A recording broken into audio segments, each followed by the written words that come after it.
My name is Becky Shrimpton, and this is The Rabbit's Man, Chapter 1. It was hours after midnight when the 6 men set off for their mission. Dressed in jungle fatigues, they moved in 2 dinghies, 3 to a boat. Their paddles sliced through the dark, swampy water as they moved farther along the near-pitch darkness of the river.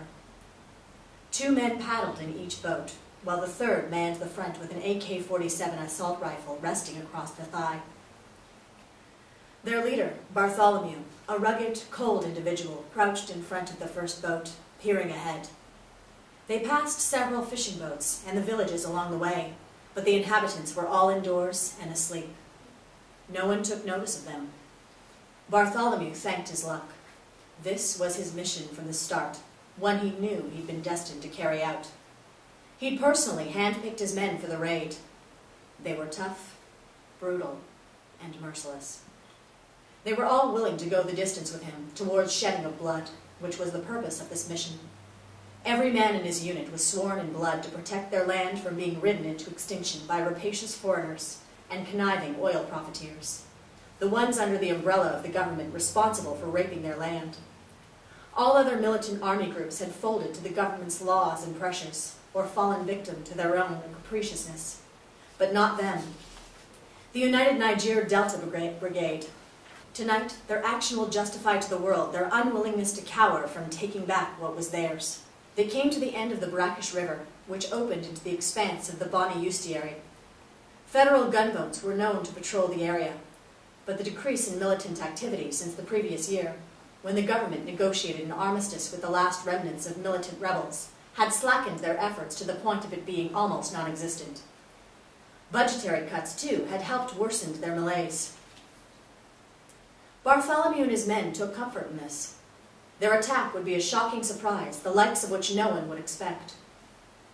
They followed the route of the tide, and 3 miles ahead entered an upstream river channel. They sighted their target, an oil jetty station, one of several located 30 miles from the city. The station stood on a wide concrete berth close to the river's edge, a suitable location for small merchant ships coming from offshore oil production fields at Obudu, Ofan, and Amanam to unload their consignments, drilling rod pipes, cargo containers, and generator equipments before proceeding inbound toward Cape City, or the shipyards located at Amati Base. The nearest federal military base was stationed at Bonny, 18 years from the jetty, but the militants had the timing of their mission well set. It would take the authorities an hour or more to gather enough soldiers to respond to any threat occurring at this hour. Bartholomew burned with the raw hatred of the government and everything it represented.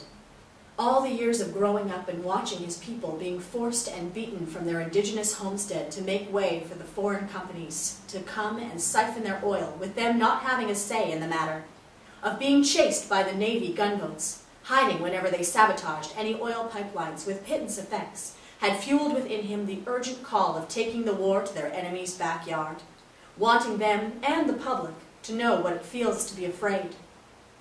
He was confident he and his men would be gone before the military even showed up.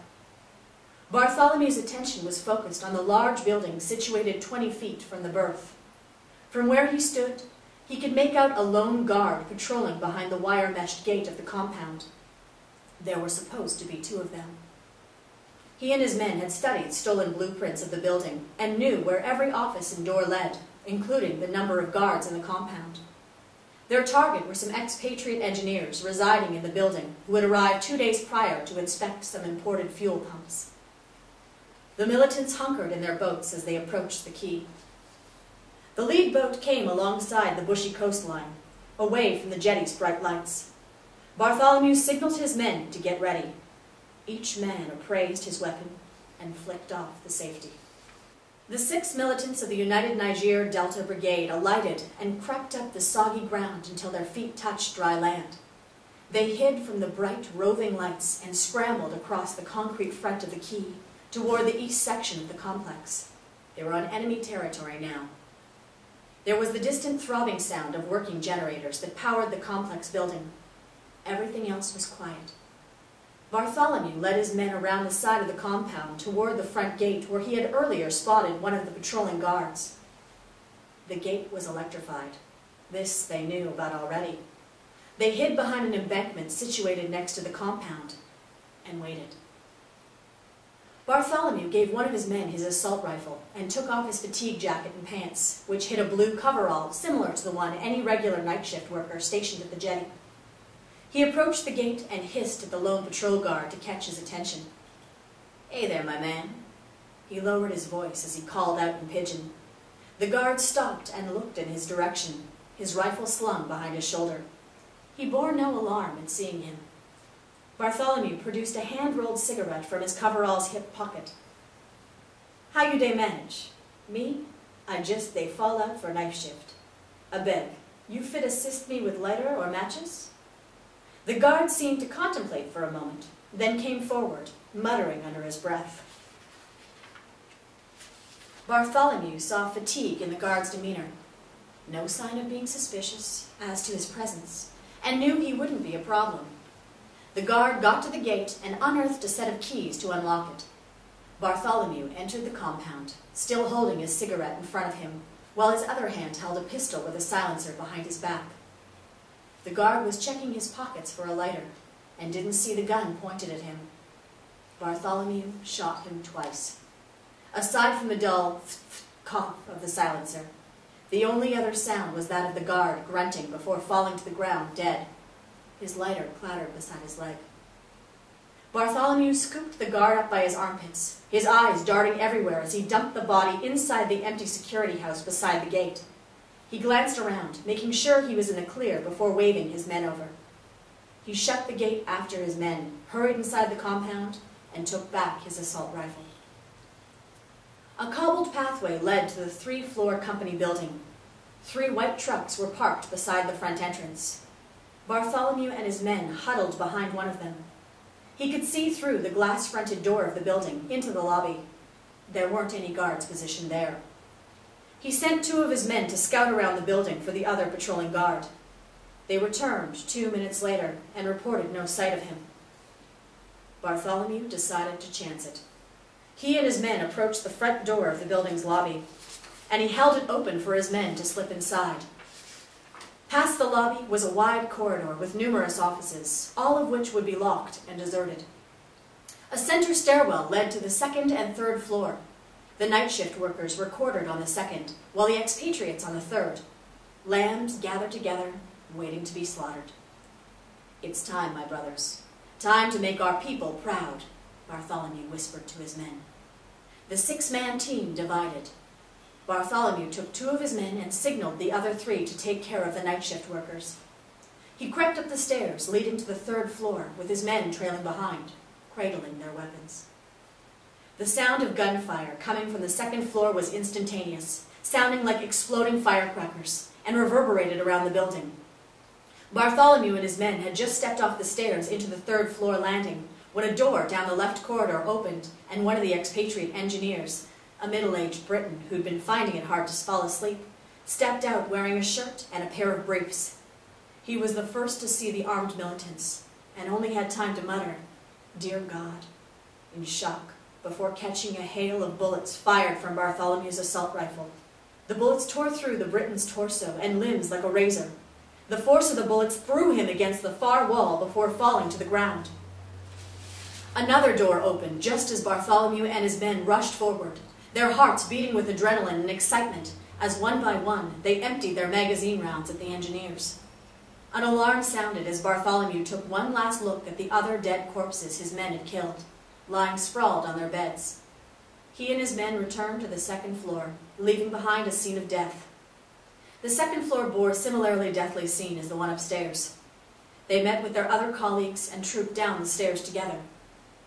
The 2nd guard, whom the militants had failed to spot, having sounded off the building's alarm, entered the building doorway with his rifle drawn, afraid. One of Bartholomew's men, racing down the stairs, saw him in time and opened fire. The guard screamed aloud as bullets tore into his flesh, some of it shattering the glass doorway. The guard crumbled to the ground, and Bartholomew and his men raced past him out of the building. They ran down the quay toward the direction they had come. They jumped into their boats and started paddling back the way they had come. The sound of the alarm grew fainter, so too the sight of the jetty. An hour later, After they'd gotten lost in one of the tributary rivers and were safe on dry land, Bartholomew slapped his men's shoulders, congratulating them on a job well done. They laughed and joked about their kill. They had accomplished what no militant group had dare attempt before: murder a group of foreigners. He could just picture the headlines once news of their action became known to the world in the morning. As dawn broke and a horde of task force military soldiers with emergency vehicles descended upon the oil building, the smell of gun smoke, dead bodies, and blood was what they saw. 2 guards, 4 night shift workers, and 3 expatriates were found dead. One of them was Italian, the other 2 British. The compound was sealed off upon arrival of the task force army. Their arrival awoke inhabitants of nearby villages. The news hit the streets and the airwaves of Bonny and Cape City with mind-numbing shock, all the way to the seat of government in Aso Rock. Reporters raced to the scene in droves, setting up camp in and around the confines of the port, scrambling for anyone with further insight into the tragedy. Military ambulance arrived to claim the bodies and were accorded full escort to Cape City. In a quiet neighborhood in Cape City, Kingsley Azobi sat with his wife, Hilary, watching the 9 p.m. news as further details into the diabolical action unfolded. All over the city, almost everyone attentively watched the Chief Inspector General of Cape City Police give a quick statement to a cluster of reporters regarding the raid. Nothing was said regarding who was responsible for the massacre, but without a doubt, everyone knew it was the work of militants. Which group was responsible was yet to be ascertained. Kingsley was just under 6 feet, early 40s, slender, with intense features. "My God," Hilary moaned against his arm.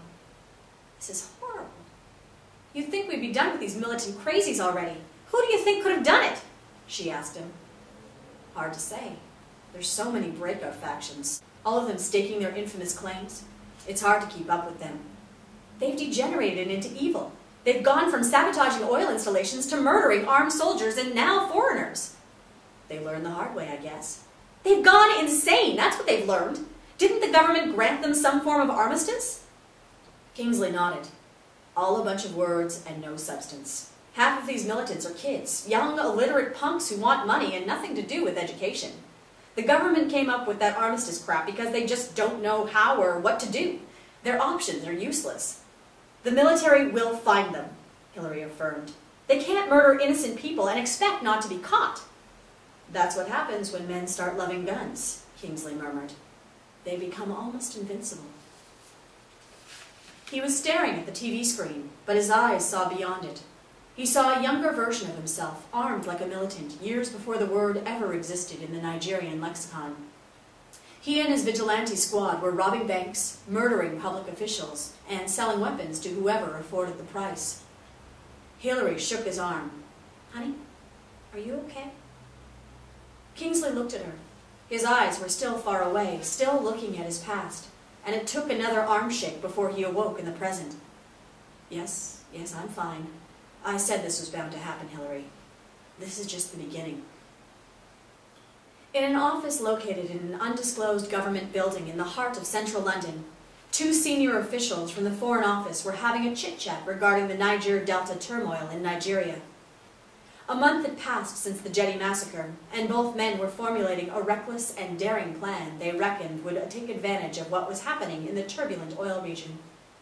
The decision wasn't a unanimous one amongst their peers, some seeing it as a bit over-gallant and utterly preposterous. Yet matters had successively pushed the idea forward amidst grumbling from other higher offices. "It's quite obvious when you look at it from the easy side, from our side," Sir Edward Mulberry remarked to his colleague Harrington. "A single asset is what's required. We need a man on the ground to be our eyes and ears, and, if possible, our principal. Other than that, I can't see otherwise." He stood before one of the large, bullet-proofed windows and gazed down at the afternoon London streets with his hands clasped behind his back. He thought he looked like an ebullient Churchill in this mode. Mulberry would have been pleased beyond anything to be compared to such a man. The sky outside was turning bleak. An onslaught of rain was soon to fall upon the city he loved and cherished. Mulberry despised the weather on such occasions. He despised anything taking away a bright-looking day such as this and turning it into a rain-soaked one. I told those buggers upstairs that all we needed is one soldier, he continued. Ingenious and ruthless enough to get what needs to be done, done. Unless, of course, we're missing the big picture. The big picture, yes, that always was a conundrum. Where the might of British clandestine affairs began, and where they ended in the world. Mulberry was such a fan of the British Empire of yore. How it was that Britain's indefatigable stand in world affairs had reached an all-time low since canoodling with the Americans to get rid of Saddam Hussein was too much for him to comprehend. It was a sanctity that needed to be addressed, something that was lacking in Britain's might since Her Majesty's armed forces took the Falklands. Hugh Harrington, his deputy, closest friend and confidant, sat in front of his desk, staring at the back of his boss's frame. He was a student to his boss's sagacious words. He knew when to step in and when to enter into his intuitive conversation, such as Mulberry was having now. I think so too, Harrington agreed. As long as he doesn't get exposed, we're taking quite a risk. Risk, Mulberry scoffed. Such is the price you pay for something bigger than we both are, my friend. I suppose so. Harrington pinched his cufflinks out of his jacket. He prided himself on being a meticulous chap, with a dapper, charming personality. Blessed with the prominent features of a would-be Hollywood star, now in his early 40s, he was a suave politician under the Tory umbrella, fond of the glitzy flash of the reporter's camera, unlike his boss, who was the near opposite. Mulberry was in his late 50s, taciturn and difficult, and easily irritated when it came to office politics and wheeling and dealing. Our Americans aren't going to find it funny if they get wind of this, said Harrington. You're aware of that, of course. True. Mulberry pursed his lips and turned away from the window. This will remain a closed office affair, ears and eyes only, and a few people included. I can't stand any bloody meetings concerning this. The Americans have got their own problems to worry about than us, I believe.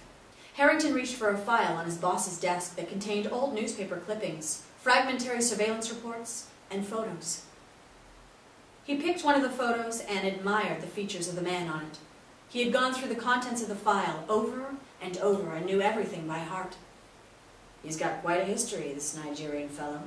I'm still surprised all of this went unnoticed. Not Interpol's fault. He was small pickings at the time, and still is. A good thing he steered clear of the UK. You're still sure this could very well be our man? I know it as well as I know my own heart. Mulberry returned to his chair, facing the large desk. He's been off the radar for years now, living the family life. Still, he can be of some use to us. With the right type of persuasion, I think he'll fold. That's if he'll fold, Harrington countered. You've never dealt with Nigerians before, but I have. Intelligent and tenacious, especially when their backs are up against the wall. He'll take some effort to convince, if not a lot. Two choices, Hugh. We either get Tim to be polite, or we twist his tail and burn him, which we'll eventually do once this is over. Personally, I'm more in favor of a twist.